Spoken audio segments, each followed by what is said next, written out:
ناظرین، حیض کیا ہے؟ عورتوں کو حیض کی سزا کب اور کیوں ملی؟ حیض کی ابتدا کب اور کیسے ہوئی؟ یہودی اور نصارہ حیض والی عورتوں کے ساتھ کیا سلوک کیا کرتے تھے؟ اور قرآن مجید فرقان حمید میں حیض والی عورتوں کے حوالے سے کیا حکم ہے؟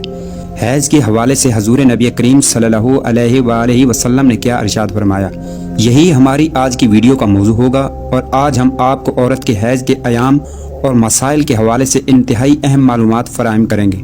مگر یہ ویڈیو میں آگے بڑھنے سے پہلے آپ ہمارے چینل پر نئے ہیں تو ہمارے چینل کو ضرور سبسکرائب کر لیں۔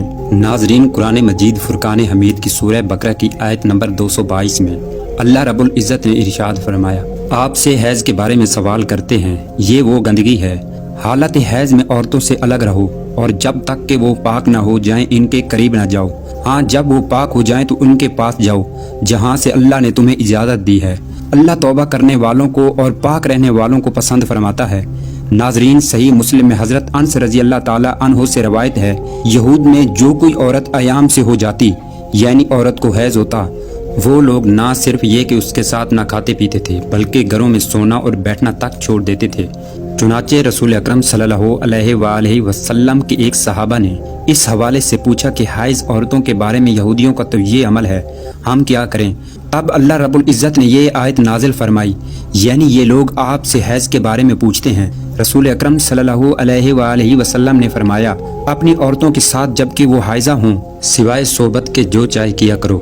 جب یہ خبر یہودیوں کو پہنچی تو انہوں نے کہا، یہ آدمی یعنی محمد صلی اللہ علیہ وآلہ وسلم ہمارے جس دینی امر کی طرف متوجہ ہوتے ہیں اس میں ہماری مخالفت ضرور کرتے ہیں۔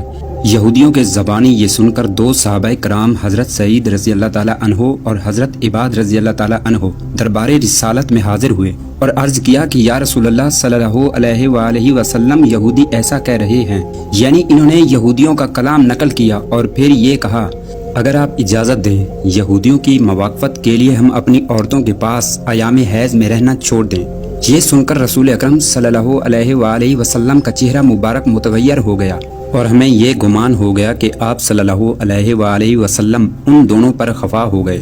وہ دونوں نکل کر چل دیے۔ ان کے جاتے ہی رسول اکرم صلی اللہ علیہ وآلہ وسلم کے پاس کہیں سے تحفہ تن دودھ آیا۔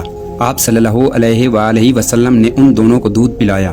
رسول اکرم صلی اللہ علیہ وآلہ وسلم نے ان دونوں کو دودھ اس لیے پلایا تاکہ ان کو پتہ چلے کہ رسول اکرم ان پر ناراض نہ ہیں۔ ناظرین، حیض سے مراد وہ خون ہے جو بالغ غیر حاملہ عورت کے رحم سے آئے اور اس کا سبب بیماری نہ ہو۔ ایسے خون کے سبب عورت میں بچہ پیدا کرنے کی صلاحیت موجود ہوتی ہے۔ اگر کسی عورت کو حیض یعنی ماہواری نہ آتی ہو تو وہ بچہ پیدا کرنے کی صلاحیت سے محروم ہوتی ہے۔ اس کی ابتدا کے حوالے سے صحیح قول یہ ہے کہ اس کی ابتدا حضرت حوا علیہ السلام سے ہوئی۔ حضرت حوا نے جب شجر ممنوعہ کا پھل کھایا اسی وقت سے یہ بیماری عورتوں کے ساتھ لگ گئی۔ بعض حضرات اس کی ابتدا بنی اسرائیل سے قرار دیتے ہیں، مگر اس قول کو امام بخاری نے رد کر دیا۔ ناظرین، حیض کی کم سے کم مدت 3 دن اور 3 راتیں ہیں، جبکہ زیادہ سے زیادہ مدت 10 دن اور 10 راتیں ہیں۔ اگر کسی عورت کو 3 دن اور 3 رات سے کم خون آیا تو وہ حیض نہیں بلکہ استعادہ ہے۔ اس طرح اگر بیماری یا کسی اور وجہ سے کسی عورت کو 10 رات یا 10 دن سے زیادہ خون آیا تو وہ بھی استعادہ ہے۔ ناظرین، استعادہ سے مراد عورت کی شرمگاہ سے نکلنے والا وہ خون ہے جو نہ حیض کا خون نہ نفاس کا بلکہ کسی بیماری کی وجہ سے آتا ہے۔ ناظرین، حدیث کی بعض کتابوں میں اس مضمون کی روایات بھی موجود ہیں جن میں کہا گیا ہے کہ بنی اسرائیل کی عورتوں کو مسجدوں میں جانے اور مردوں کے ساتھ با جماعت نماز ادا کرنے کی اجازت تھی۔ وہاں انہوں نے ایڑیاں اونچی کر کے مردوں کی تاک جھانک شروع کر دی، چنانچہ انہیں مسجد جانے سے روک دیا گیا اور ان پر حیض مسلط کر دیا گیا۔ یہ روایات مصنف عبدالرزاق اور حضرت عائشہ صدیقیہ رضی اللہ تعالی عنہا سے مروی ہیں۔ ان میں بنی اسرائیل کے عہد سے عورتوں میں حیض کی ابتدا کی گئی۔ جو بات کہی گئی ہے وہ درست نہیں ہے۔ بعض صحیح احادیث سے اشارہ ملتا ہے کہ عورتوں میں حیض کی ابتدا روز اول سے ہے۔ ایک بار حضرت عائشہ صدیقہ رضی اللہ تعالی عنہا حضور پاک صلی اللہ علیہ وآلہ وسلم کے ساتھ حج ادا کرنے کے لیے جا رہی تھیں اور راستے میں انہیں حیض ہو گیا اور وہ رونے لگی کہ اب میں اس حج سے محروم ہو گئی ہوں۔ تو حضرت محمد صلی اللہ علیہ وآلہ وسلم نے سمجھاتے ہوئے فرمایا، یہ ایسی چیز ہے جسے اللہ تعالیٰ نے اولاد آدم میں عورتوں کے لیے لازم قرار دیا ہے۔ ناظرین، نبی کریم نے فرمایا کہ یہ وہ چیز ہے جسے اللہ تعالیٰ نے آدم کی بیٹیوں کے لیے لازم قرار دیا ہے۔ بعض لوگوں کا کہنا ہے کہ حیض کا آغاز بنی اسرائیل کی عورتوں سے ہوا۔ اس معاملے میں نبی کریم صلی اللہ علیہ وآلہ وسلم کا ارشاد معتبر ہے۔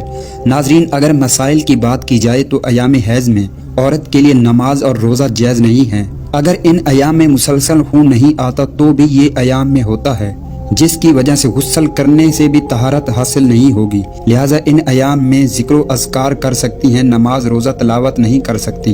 ناظرین، حیض کی وجہ سے رمضان المبارک میں قضا ہونے والے روزوں کی قضا لازمی ہے، اور اسی طرح ایام حیض میں عورت کے لیے نماز پڑھنا جائز نہیں بلکہ اس کی قضا بھی معاف ہے، اور اگر ماہواری یعنی حیض ختم ہو جائے تو تب بھی غسل کے علاوہ نماز جائز نہیں۔ ناظرین، اسی امید کے ساتھ اجازت دیجیے کہ آپ کو ہماری ویڈیو ضرور پسند آئی ہوگی۔ ملتے ہیں بہت ہی جلد ایک نئی تاریخی، تحقیقی اور معلوماتی ویڈیو کے ساتھ۔ اللہ تعالیٰ آپ کا حامی اور ناصر ہو۔